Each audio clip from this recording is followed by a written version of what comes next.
dhimmoota tokko tokko beekuu dhiisuu wayya. Odeeffannoo tokko tokko qabattee waliin gubatta malee bu'aan isaa nagaa dhabuudha. Eeyyeen garuu tole. Nuun akkasitti halluudhaan nu moggaaste.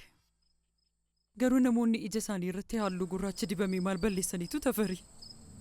Fiqirtee. Namoonni sun namoota ministeerri sun dhoksaatti isaan ajjeesiseedhaan barin beektuu?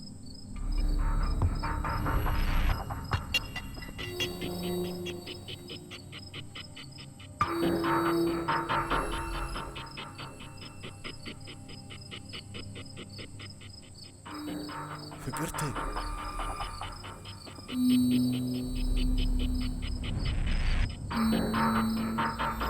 Fiqirtee.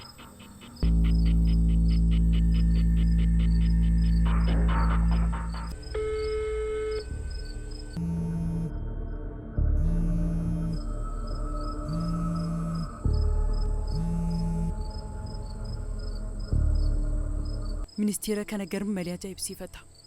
Yeroo televiziyoonii keessatti arguun dhimma kooti jedhee akka inni itti hordofuun osoo argite amanuu hin dandeessu. Yeroon guddadhu namicha kana ta'uun barbaada jedha.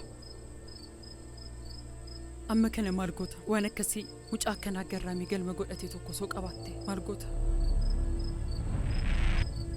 Jechuun koo dahuu baadhus namichi kun dhumartee yeroo akkas ta'u nama hin jibbisiisu. Naaf gala Fiqirtee.